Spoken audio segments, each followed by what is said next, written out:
Now it's recording. Okay, we're reviewing. We're going to start with Chapter 3. Review for the exam. These are the organic molecules. Excited, aren't you? Thrilled. Let's call these up on the computer so I can refer to them. But I'm also going to do them on the board.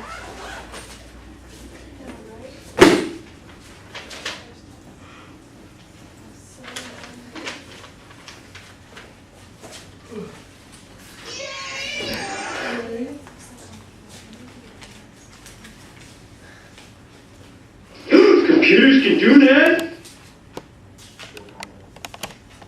They'll behave. Okay. Oops, no, it is. You gonna turn All off the this lights or what? Oh, here we go. Yeah. Now, I'm going to leave them on if that's okay, because I'm going to be mostly doing up here. It's Here are kind the of 4 types of organic molecules. it's kind of hard to see it. Yeah, I don't know that's if alright. you don't care. All right. Lipids, carbohydrates, proteins, nucleic acids. Do you remember those? If you get this essay, you got to write about the 4 types. So, I'll introduce them to you here in the order that they are in the book. Starting with carbohydrates.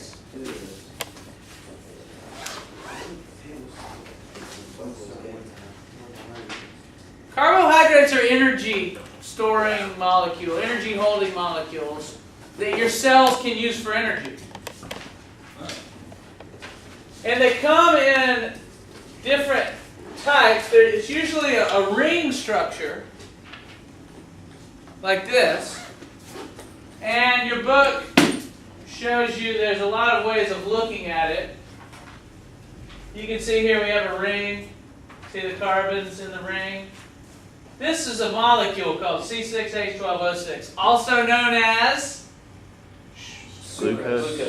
glucose. It's glucose. That's a single ring. It's the simplest of the sugars. Why is it so simple? Well, it's just a single ring. And so we represent this. This is too much to write, so we just do this. All of these 4 things are the same thing. It's just different ways of representing it. So, that's a carbohydrate. And we call a single carbohydrate ring a monosaccharide. Remember that? Can you give me an example of a monosaccharide? Glucose. Glucose. Can you give me another example? Sucrose. No. Fructose. Fructose. Can you give me another example? No. No. Ribose. Galactose. Okay, but you don't have to know that. That's the best one. So monosaccharides, that's the simplest of the sugars, just a single ring. If you take 2 rings and you put them together, you have a disaccharide. Disaccharide. That's a little bit more complicated because it's 2 together. And some examples. Maltose. Maltose. What else? Sucrose. Sucrose, like table sugar. The sugar that you put in your coffee. Or I like to put on the Rice Krispies. I saw him try If you get it just right, you can sprinkle it where it kind of sits on top. But if you put in like a big scoop, it just falls to the bottom. What do you sprinkle on Rice Krispies? Sugar, sucrose. There. That's 2 of them together. Now, if you put these molecules or that on your tongue, it tastes sweet. Your tongue can sense those as a sweet taste. Well, what if we put a bunch of them together? Polysaccharide. A bunch of them together in a line. It's not a monosaccharide, it's not a disaccharide, it's a polysaccharide.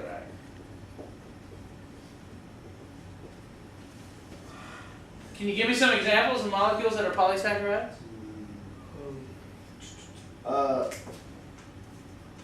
Polysucrose? I'll give you a hint. Lignin? Wood. What's the name of the molecule that's Lignin. Cellulose. That's what I was looking for. Cellulose. Getting there. There's another one called starch. Those are the two biggest kinds of polysaccharides, cellulose and starch. There's another one in your liver. The liver sugar is called glycogen. Those are the three base. Cellulose, this is the most prevalent organic molecule. Think of it. Wood, paper, all the trees out there. All the cell walls on every cell is made of cellulose on those plant cells. It's a lot. And it's tough. And it doesn't taste sweet when you put it on your tongue. It doesn't taste sweet. But if your body could break it down and break these off, you'd be getting sugar out of that. Isn't that neat? But your bodies can't break it down, or mine. If you ate paper, it just passed right through your system. It'd give you really bad diarrhea. Would it? Yeah, Have you tried it before? never. You've never eaten paper? I don't think so. Not much of it. Yeah. I mean, maybe like a little piece. You don't do By that? accident. Just eat paper? No, I don't do it. Okay? Questions about carbohydrates? And what these do is, see, these things, when you eat these things, let's say you eat a big potato that's got a lot of starch. These big molecules get in your system, and your body will break them down into these. Dehydration. And then these float around in the blood. And the cells can grab these things and use them for energy. Do you know what organelle in the cell uses these for energy? Mitochondria. The mitochondria sucks these things in and tears them up and uses that energy that it gets from tearing apart these bonds to put together another molecule called ATP. Yeah. See, it's all ties together. We're gonna need the hydrolysis and dehydration, right? Hydrolysis is breaking these apart. Dehydration is putting these together. Where's it backwards? No, hydrolysis Let's is do it. breaking them apart. True. Because lysis Yep. is Yeah. breaking. Like the lysis or the cell. That's right. You're all over. Cellulose. Okay? Yeah. Questions about carbohydrates? What chapter is this? 3. Chapter 3. Ooh, look, see, there's some starch. So that You tell gets, that's one of these? Oh yeah. What was that called? no. Here's some glycogen, liver sugar. There's some cellulose. See, if you were to look under a microscope at paper, this is what it would look like. And up close, you can see that's actually sugar, all put together. So paper's just a bunch of sugar? Yes! Isn't that cool? Yeah. I mean, termites, they love that stuff. We just can't digest it. Okay, so the next thing are lipids. Lipid. I like that word. Lipid. What is a lipid? A lipid is a fat. What is fat used for? Energy. Long-term storage of this stuff. If we want to store this stuff for a long time, we make it into a fat. And basically a fat consists of a group of 3 carbons. Let me get this down some so you have a better idea. 3 carbons and 3 OH groups, which we call this a glycerol. A glycerol. And we connect to that 3, boop, boop, boop, 3 fatty acid chains. fatty acids. That's a lipid. 3 fatty acids connected to a glycerol. How is that thing storing sugar? Well, these are just a bunch of carbons. And all you can do to get a chain of carbons is you can take this molecule here and break it and straighten it out. See, this is just a ring of carbons and hydrogens and some oxygens. If we just break that and straighten it out, we've got one of these. Actually, sometimes it takes 2 of these broken and straightened out to make one of these. That doesn't really, it's not really that important, but if you break these apart and straighten them out, you got your fatty acid chains. Then you can stick them on here to the glycerol, and this can sit under your skin for years and years. And if you never need any sugar, you haven't eaten in a while, you're stuck on a desert island somewhere, there's no food, your fat will be broken down, will be taken off, and curled back up into these things, and used by your cells for energy. So like a 700-pound person, if they had water, survive really, really long. Yeah, if they have water and vitamins, they wouldn't be fat anymore if they didn't eat. Well, I mean, if they could survive like on a desert island. Yeah. So what's wrong? They would last longer than anyone else. Absolutely. What's wrong with being anorexic? Assuming you're really fat.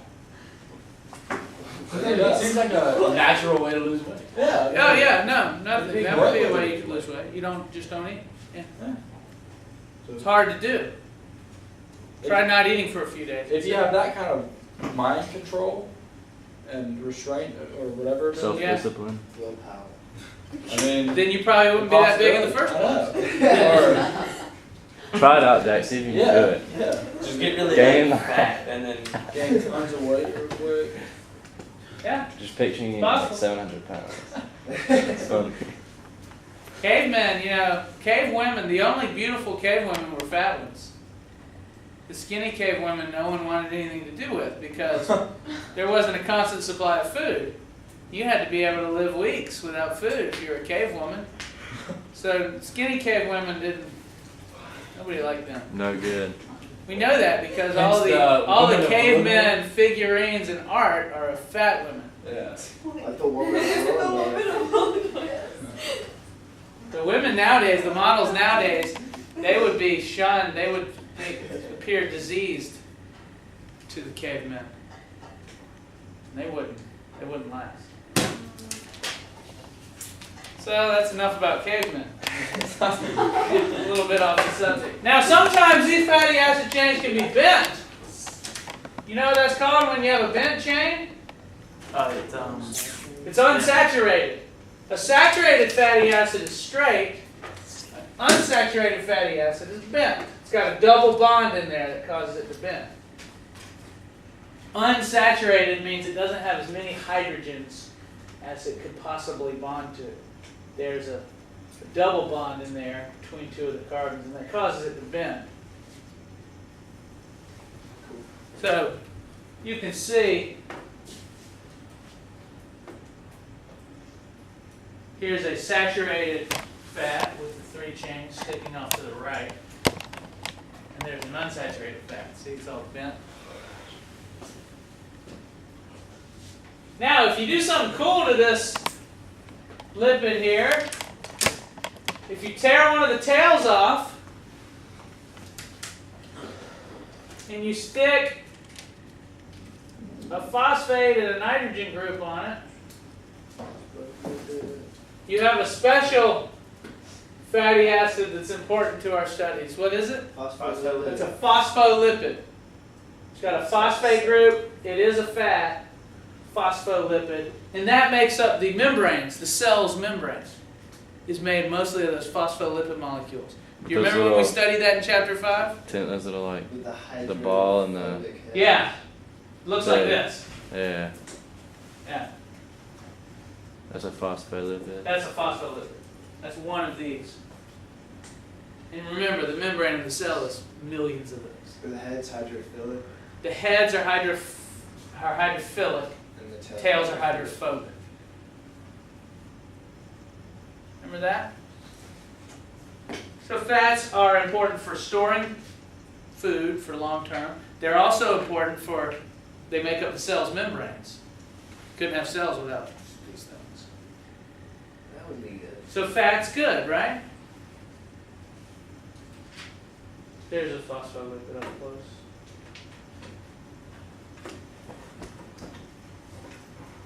Now there were some other fats we studied. One particular type was cholesterol. Do you remember that? Testosterone and estrogen. These are the steroids. Oh, fat. Steroids are actually fats, yeah. You just have to kind of memorize what those look like. Sometimes they'll throw that on the AP test. They'll show you that molecule. They'll say, what is that? They'll give you those 4 choices. Carbohydrate, lipid, protein, or nucleic acid. That's a fat. That's a lipid. It doesn't look much like a lipid, but it is. You just gotta memorize it. This is a wax. It's also a fat. We don't spend much time on that. Okay. Then proteins.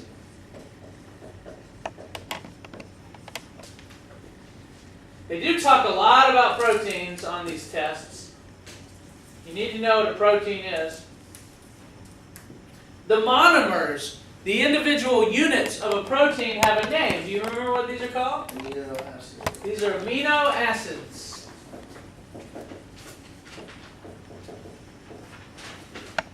What is an amino acid? Well, if you remember, it's got a carbon in the middle. It's got a COOH group on one side. That's the acid group.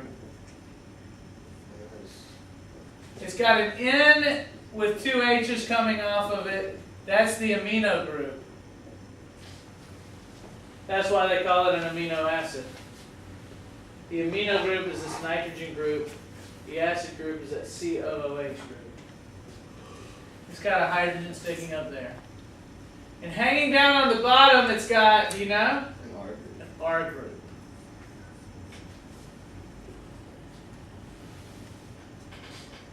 There's one of them there. By the way, this is on page 46. If we take one amino acid and we connect it to another amino acid, we can do that by pulling off this OH and that H. Dehydration synthesis. True that. Stick them together and we got 2 of them. Joined by a peptide bond. A peptide bond is the bond between one amino acid and another amino acid. Remember that peptide bond? So we could join together 2 of these. Click. We could join together another one. Click. And another one. Click. And another one. Click. And another one. Click. Why do I have them with different colors? Why not have them all the same color? Why did I put different colors up here for each of those amino acids? They're different acids. How are they different amino acids? The R group. The R group can be different for each amino acid. You know how many different types of amino acids there are? 26. 20. Oh. A nice even number. 26. 20 types of amino acids. There they are. Valine is this one. There's its R group. Phenylalanine, alanine, glycine. They all have names that end in -ene. Not all of them, but most of them. I had to memorize all these when I took organic chemistry. It's a freaking nightmare. You don't have to do that.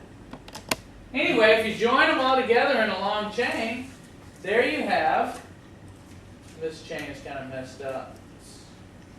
It needs to be fixed. But anyway, that's what we call the primary structure of a protein. A big long chain of amino acids. Could be represented kind of like a string of beads. And then what will happen is this string of bees will fold up upon itself and fold into the final protein structure, which looks like this. Remember, we call that up top the primary structure. Secondary structures are either curlicues called alpha helixes or flat sheets called beta sheets. Remember that? You could leave that out of your essay if you can't keep track of all that. But anyway, this primary structure folds into the secondary structure, which then folds into the tertiary structure, which, if you put several tertiary structures together, you've got a real big glob that's of amino acids. This actually has 4 tertiary structures pushed together to make one protein. You know what the name of that protein is? Hemoglobin. That's the protein that your blood cells carry. That carries oxygen. You getting all this, Nigel? Yeah, I'm trying. Do you know how many hemoglobins are in one red blood cell? 10 million. Which, by the way, is the smallest cell in your body. 10 million. Isn't that bacteria? About 4 billion. It's not so. 4 billion of these in one red blood cell. So amino acids are really, really tiny. The cells, the bacteria in your They're smaller than red blood cells. yeah. So, But they aren't really considered your cells. They're like creatures living in you. yeah. But you're right. Okay, those are proteins. And what are proteins used for? Why have these? Hair. Well, they're structural, for one thing. You can build stuff out of proteins. You can build nails, or hair, or muscle fibers. They can be used as doorways. Remember the proteins in the membrane that let stuff in and out? They're really good at being enzymes. Things that grab things and change them around. Workers, basically, inside the cells. Enzymes. I'm an enzyme doing my job. That's all they do all day. So there's lots of uses for proteins. Protein's really important. Okay? Then finally, the last type, which we actually spent a lot of more time studying than just this chapter, are called nucleic acids.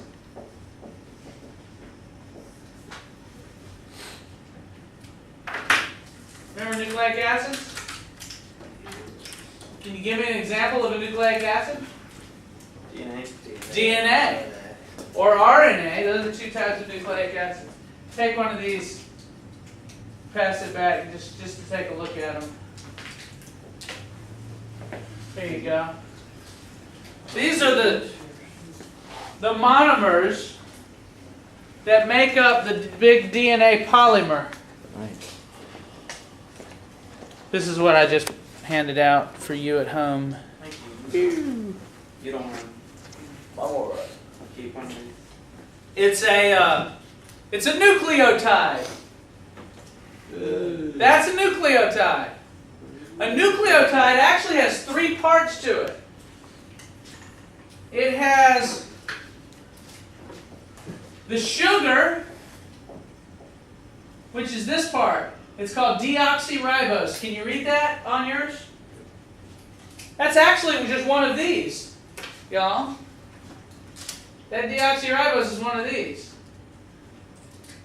So it has the sugar, and then hanging down from the sugar is a little phosphate group, also known as phosphoric acid. And then sticking out to the side, you've got your nitrogen base.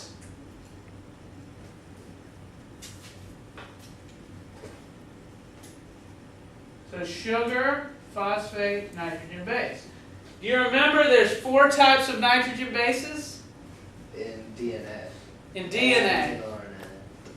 Yeah.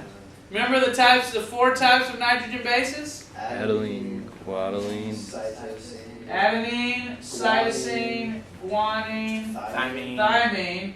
or uracil. RNA has uracil instead of thymine. What was your little saying about Georgia? People from Georgia? Or is that? They're pure in Georgia. Adenine, They're pyromaniacs. Cytosine, I guess that's not the same thing. guanine, and thymine, Purines and pyrimidines. or uracil. Yeah, adenine and guanine are called purines, and cytosine and thymine are called pyrimidines, because people in Georgia are pure. People in Connecticut are pyromaniacs. It's true. That's the way I remember it. The purines are large, have larger the nitrogen bases are actually double ring structures. The pyrimidines, the nitrogen bases are single ring structures. Georgia's a big state compared to Connecticut. I don't know. Yeah. Anyway, what are these things for?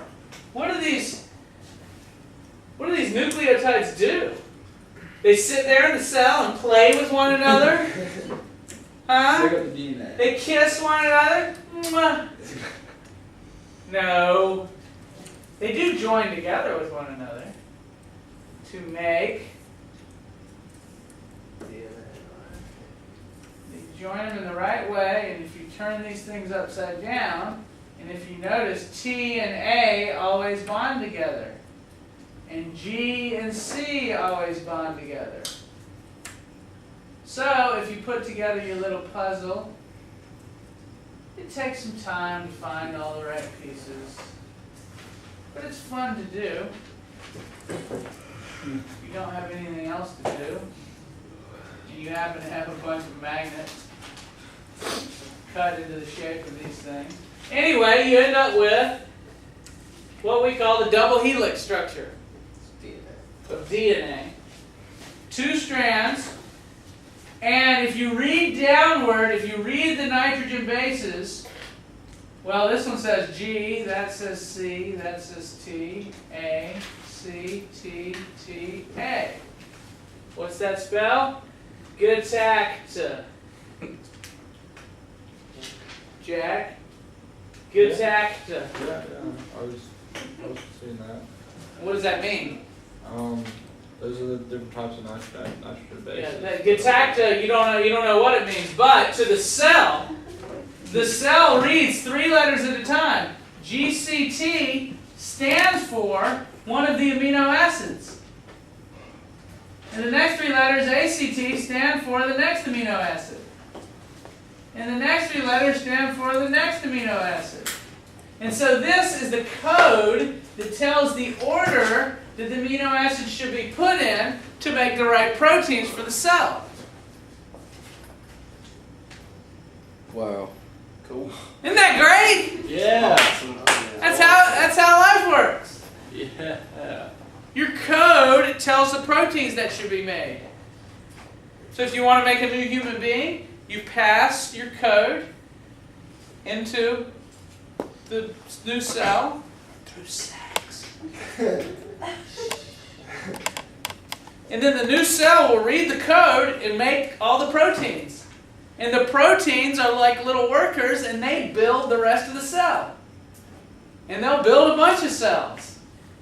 And that'll grow into a new person. Or a new bee, or a new plant, or a new virus, or whatever. I hope I don't make a new bee. Isn't that great? That's how all living things do it. They use a code. All living things use the same code. What does that mean? It means all living things are related. Came from the same original living thing. We would expect them, if living things were not unrelated, we would expect them to all use different codes, but they don't. Huh! That's protein. That's my girlfriend. She changed her hair, and then I dumped her. Okay. Questions about anything? That chipmunk. Yeah. That's Theodore. Alvin, Simon, Theodore. Do you remember them? Oh yeah. No. Where are the chipmunks? I I was actually watching that. Alvin, Simon, Theodore. Okay, let's take a quick look Yeah, baby. Yeah. Take a quick look at cells, real quick. Turn this off for the cell. Remember cells? If you get this essay, you have to draw a cell. Is this chapter 4? This is chapter 4.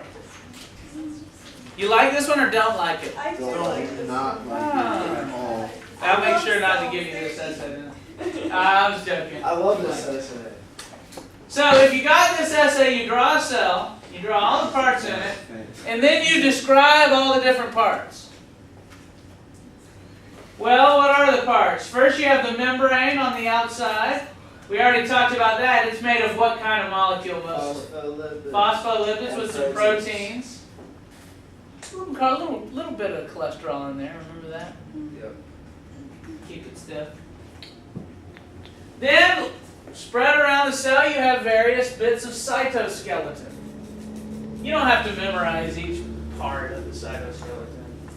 That's kind of minutia. It's not that important, but there are microtubules and actin filaments and other filaments. Anyway, that kind of holds the shape of the cell. And do you remember that the vesicles will slide along those filaments? Remember they're kind of like train tracks? Remember that, Nigel? Yep. That was your favorite part. Do you remember? No, it wasn't. You're just saying that. Do you remember the little centrioles? Yeah. Actually, when we first studied this, you didn't know what those were. But after chapter 9, do you remember the centrioles move to opposite sides and spindle fibers come shooting out of them Oh, yeah. whenever you're going to do cell reproduction? Push away from each Jay, other. that's probably why you missed that on the original essay when you wrote about that. You remember that? No, he was sleeping, so I was Oh, trying to scare him. Damn. I was about to say. We call the centrosome the whole area where the fibers come shooting out. We call the centrioles the actual little cylinders that you only see in animal cells. They aren't in plant cells. Just shouldn't even have made Well, centrosome you do have in plant cells because you have an area that fibers come shooting out, but there aren't no centrioles in the plant cells. So they don't know what those centrioles do. Weird. Maybe one day you'll figure that out. Probably not. I want to dedicate my life to figuring it out. Then you have the lysosome, the little floating ball of death that carries I love enzymes. lysosomes. Anything taken in by the cell will be destroyed by the lysosome, eaten up, digested. The vesicles are just little bubbles inside the cell. The cytoplasm is the kind of gooey stuff inside a cell. It's just water and proteins and sugars and stuff. Now then, going back up here, you have your nucleus. That contained the DNA, remember? And I don't know if you remember this, but the little nucleolus there had RNA in it. RNA is in this, and DNA is in that. Remember RNA? Oh, yeah. We talk a lot about that here. Transcription and translation. January 8th. Anyway, then you have your ER, your endoplasmic reticulum. There's two versions of it. There's smooth ER and there's rough ER. Rough ER has ribosomes all over it that make proteins. And the smooth ER doesn't have the ribosomes. That's where fats are made. Fats are made here and proteins are made here. And then they're shipped off in bubbles to this thing, the Golgi Apparatus. Good fish sauce. The Golgi Apparatus, if you remember, it's like a factory where the raw materials come in one side, and inside the Golgi, all the raw materials are put together to make a final product. I described it like an automotive plant where tires and glass and engines come in one side, and it's all put together, and the car comes out the other. So does it like finish off lipids and protein? Yeah, it puts them together often. Yeah. It makes them into one thing. Okay. Because a lot of the stuff in the cell isn't just protein or just lipid, it's combinations. Sugars too, it can add So that's, the Golgi is very important. And by the way, there's not just one Golgi in the cell, there's many of them. I just show one here because it takes up a lot of space. And then you have the mitochondrions, remember those? Oh, yeah. That's what chapter 8 was all about. Cellular respiration, that's where energy is made. And then if you look at the plant cell, you have chloroplasts, which was chapter 7 essay, was all about how these work to make, these things make the glucose. These glucose molecules are originally made here in chloroplasts. And you got your cell wall and your big vacuole, that's different too. Read it, study it, live it, learn it, love it. So, Test tomorrow Oh, cancel. over chapters 25 through 28. Isn't that what the guy on And Fast hey, Five- you're done with plants after this. No more plants. I don't like plants.